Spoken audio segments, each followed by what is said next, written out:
Bonjour à tous et bienvenue dans ce 4e épisode d'Histoire de bagnole. Aujourd'hui, je vais vous parler de la Pagani Zonda. Pour parler de la Pagani Zonda, il faut d'abord parler de Orazio Pagani, le créateur de la marque. Orazio Pagani, dès son plus jeune âge, il va s'intéresser à l'automobile et à la mécanique de manière générale.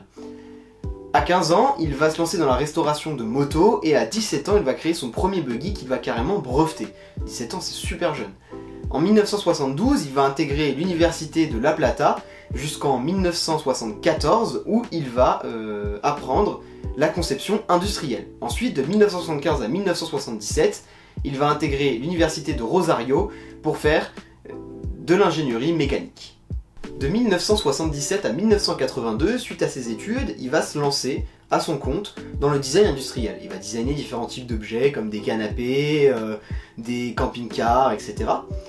Et en 1979, à seulement 24 ans, il va créer un châssis de Formule 2 qui va être techniquement très avancé et qui va plaire à certaines marques. Ça va le mettre en avant et il va rencontrer certaines personnes comme Juan Manuel Fangio, son grand idole, un ancien pilote de Formule 1, qu'on a déjà évoqué dans la vidéo sur la 300 SLR, donc qui était aussi un pilote d'endurance, et ça va devenir un très bon ami d'Orazio Pagani. Il va lui conseiller de partir s'installer à Modène, en Italie, donc c'est la région où on trouve le triangle d'or de l'automobile avec Ferrari, Maserati et Lamborghini.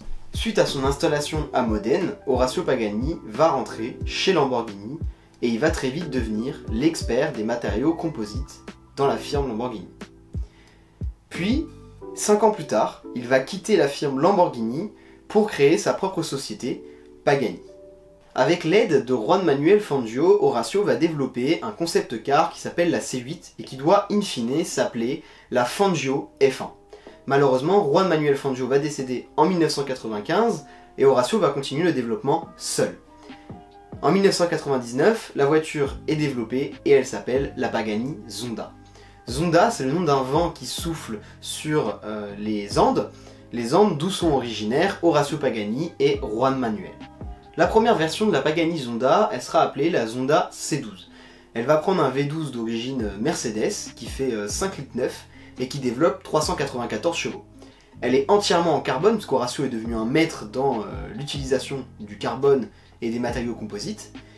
Et par contre, malheureusement, pour une raison un peu inexplicable je trouve, les performances sont pas vraiment au rendez-vous. Seulement 300 km/h en vitesse de pointe, ce qui est peu pour l'époque, C'est une voiture performante, mais 300 km/h ça fait longtemps qu'on l'a fait et on attend un peu plus d'une voiture de cette trempe-là, entièrement en carbone et tout. Enfin voilà. Et un 0 à 100 en 4,2 secondes. Ce qui n'est pas fulgurant pour l'époque non plus, au début des années 2000, on sait faire mieux, on a vu mieux. Quelques années après, ils vont présenter la Pagani Zonda C12S, qui est une évolution de la Pagani Zonda C12, et cette fois, elle va prendre le V12 Mercedes, mais préparé par AMG, qui va donc faire 7 litres et qui va développer 550 chevaux. Là, on arrive à des vitesses de 350 km/h et un 0 à 100 en 3,7 secondes. Et là, il y a des performances qui sont au rendez-vous, et c'est une voiture qui est performante au-delà de son esthétique et du fait qu'elle est alléchante par ses caractéristiques comme le carbone très présent, etc. Il va y avoir 15 exemplaires qui vont être produits, dont des cabriolets et des coupés. Peu de temps après, ils vont sortir une version encore plus poussée de la C12S qui va s'appeler la C12S 7.3. Et cette C12S 7.3, elle va gagner 5 chevaux et 5 km/h, elle va être un peu allégée. Il n'y a pas d'énorme différence, mais voilà, c'est une petite évolution et il va y avoir 17 exemplaires, dont 9 en cabriolet. Ensuite, ça devient un peu le bordel, donc je vais essayer de la faire courte. Il va y avoir la Zonda F qui va être développée, donc il va y avoir des coupés et des cabriolets aussi. Puis, Pagani va se rendre compte que les modèles uniques ou quasi uniques, ça marche super bien. Ce qui va se passer, c'est qu'il va en faire plein de modèles quasiment uniques ou des toutes petites séries de la Zonda. On peut parler des Zonda Cinque, on peut parler des Zonda Tricolore, on peut parler de la série 760, la série 760 qui a pour vocation d'être des modèles uniques à chaque fois. Donc c'est quand même assez fou, et Pagani devient un peu le summum de la personnalisation, puisqu'on peut avoir une Pagani Zonda unique, et on peut faire tout ce qu'on veut sur cette Pagani Zonda. Ils deviennent les maîtres en carbone, on commence à avoir des extérieurs très intéressants avec des peintures carbone apparentes, etc. C'est vraiment très beau et ça devient des œuvres d'art. Et on va en parler parce que pour moi c'est quelque chose de très important dans l'automobile, c'est ce qu'on appelle la spec. Et je vais en profiter de parler de Pagani pour ça, parce que pour moi c'est un peu les rois aujourd'hui de la spec. Donc la spec, qu'est-ce que c'est? En fait la spec, c'est un ensemble de choses. La couleur des jantes, la forme des jantes, la couleur extérieure, est-ce que c'est une biton, est-ce qu'il y a un seul ton en couleur extérieure, ça va être le pack aérodynamique, ça va être les couleurs des écussons, ça va être la couleur de l'intérieur, les options extérieures, les options intérieures, tout ce qui va être lié au design de la voiture et qui va toucher au design, qui peut avoir un effet sur le design de la voiture, va faire partie de la spec.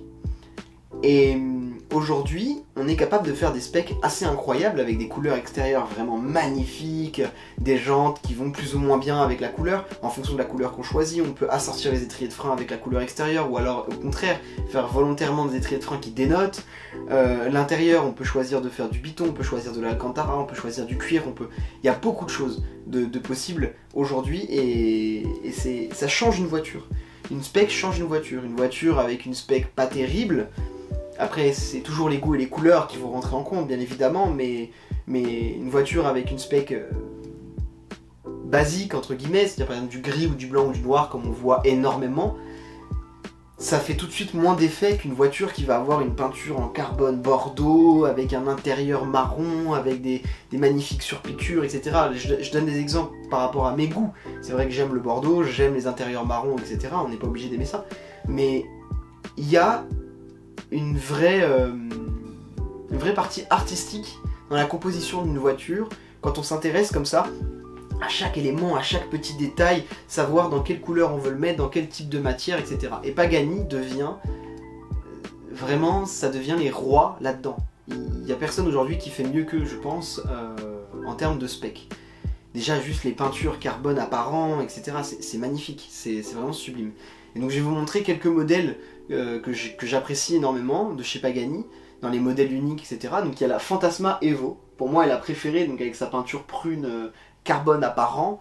Il y a la Venti aussi, la Venti en vert carbone apparent, et surtout regardez-moi cet intérieur dans la Venti en vieux cuir, etc. C'est magnifique, c'est super beau, c'est vraiment une œuvre d'art. Et on peut retrouver chez Pagani, c'est vraiment pour montrer que c'est dans le détail, quand on ouvre le capot moteur, on trouve ça. C'est super beau. Et tout est comme ça dans le détail. Les feuilles des rétroviseurs sont en forme de feuilles, ce qui fait penser à une feuille suspendue dans le vent. Sachant qu'une Zonda, le nom, ça vient du vent, c'est quand même, c'est très recherché. Tout est dans le détail, et pour moi, c'est des œuvres d'art, ces voitures-là. Donc on va reparler un peu performance, parce que du coup, j'ai un peu passé à la trappe, j'ai passé beaucoup d'années à la trappe. En fait, il s'est passé quand même des choses au fur et à mesure de ces années, en termes aussi mécaniques et techniques. Et aujourd'hui, les Pagani Zonda qui sortent, puisque les dernières qui sont sorties en 2022, normalement ce seront les dernières, normalement il n'y aura plus de Zonda, ça y est, c'est fini. Faut se méfier parce que ça a été dit plusieurs fois et au final ça va continuer. Alors, est-ce que ça va continuer ou pas? On verra bien, seul l'avenir nous le dira. Pour l'instant, je peux pas trop me prononcer sur ce qui va se passer après. Et aujourd'hui, les Pagani Zonda développent 760 chevaux, non plus 550, et elles atteignent les 370 km/h, et elles font le 0 à 100 en 2 secondes 8. Donc voilà, c'est assez épatant. Si on parle de budget, c'est très compliqué, parce qu'il y en a très peu qui sont vendus des Zonda d'occasion. Des Zonda neuves, il y en a qui se sont vendus bien évidemment, donc une Zonda neuve ça dépend toujours de ce qu'on veut, hein. Les modèles uniques ça peut coûter très très cher. On a la Barchetta par exemple qui a tout explosé en montant à plus de 15 millions d'euros. C'est pas mal. Ça va presque chercher la McLaren F1, donc c'est très cher pour une voiture moderne. C'est très très cher pour une voiture moderne. Et après, sinon, ça va être comme les Bugatti, c'est-à-dire dans les 4, 5, 3 millions pour des modèles neufs. Le souci, c'est que d'occasion, il n'y en a pas vraiment qui sont vendus. Il y en a une qui s'est vendue il n'y a pas si longtemps à 7 millions d'euros. En fait, c'est très variable. Et ça va dépendre du désir qu'il y a autour du modèle qu'on propose à la vente. Comme chaque modèle est quasiment unique, la couleur change, etc. Et que c'est vraiment ce qui rentre en compte dans une Pagani, parce que c'est le but dans une Pagani d'avoir une œuvre d'art qui nous plaît, qui correspond à nos goûts. Du coup, c'est très différent d'acheter une voiture avec une spec basique, qui a un historique de course, et où là on achète pour l'historique de course. Ici on achète uniquement pour l'esthétique, et donc c'est des codes très variables. Voilà. Ensuite, il y a quelque chose dont j'ai pas parlé, c'est les versions piste de la Zonda. Et ouais, il y a eu des versions piste de la Zonda, et même sur la C12. La C12 GR, elle s'appelait, elle ressemblait à ça. Et la C12 GR, elle a couru aux 24 heures du Mans. Elle n'a pas fini la course, elle a eu un problème de boîte de vitesse, donc elle a dû abandonner. Ça veut pas dire que c'est une voiture de merde, ça veut pas dire que la boîte de vitesse est merdique ou quoi, hein. C'est des choses qui arrivent aux 24 heures du Mans. Il faut voir que c'est une course d'endurance. On fait courir une voiture pendant 24 heures à fond, c'est très difficile d'avoir une voiture qui va tenir toute la course. D'ailleurs, il y a toujours des casses aux 24 heures du Mans, il y a toujours des voitures qui abandonnent aux 24 heures du Mans, et parfois il y a même certaines années où ça a été catastrophique, où il y avait énormément d'abandons. Énormément. Et puis si on veut reprendre un peu comme elle, hein, la boîte de vitesse, faut pas oublier que les Ford GT40, la première année où elles ont couru aux 24 heures du Mans, les boîtes de vitesse ont lâché, il n'y en a pas une qui a fini la course. L'année suivante, elles sont arrivées, les trois ont passé la ligne d'arrivée en première, deuxième, troisième position. Donc je pense pas qu'on puisse dire que c'est une voiture de merde. Pourtant la boîte de vitesse avait lâché une année. Voilà, c'est comme ça, c'est tout, et voilà. Puis il y a eu deux autres versions qui, elles, n'étaient pas homologuées pour des courses, donc qui n'ont jamais été engagées en compétition, qui étaient juste destinées à des clients qui ont envie d'aller faire de la piste de temps en temps. C'était la Zonda R dans un premier temps, puis la Zonda Revolution qui était l'évolution de la Zonda R.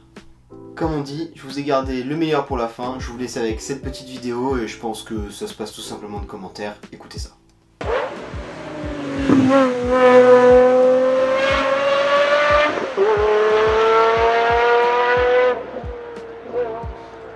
D'ailleurs, j'ai une anecdote avec Horacio Pagani. En fait, je l'ai rencontré à un événement automobile et j'ai un ami qui m'a dit regarde. Je me suis redressé, j'ai vu Horacio Pagani et en fait c'est un peu un idole pour moi. Et je suis resté bloqué comme ça. Et je l'ai regardé passer. Et du coup j'ai pas de photo, je lui ai pas parlé, ce qui est super dommage. Donc moralité, si vous voyez un idole, allez lui parler et tranquille, ne le dérangez pas non plus, gentiment, voilà. Mais restez pas fiché comme ça sert à rien. Puis après on regrette un peu. Voilà, et bah j'espère que t'as kiffé la vidéo, et si c'est le cas, bah n'hésite pas, petit pouce bleu, à t'abonner, activer la cloche si t'as envie de voir d'autres vidéos de ce type là, j'en poste une par semaine, donc voilà, si t'as envie si t'aimes ce type de vidéo, n'hésite pas. Alors, quand je dis une par semaine, c'est pas forcément ce type de vidéo, mais je poste une vidéo par semaine, dont des histoires de bagnole, donc voilà, n'hésite pas. Salut!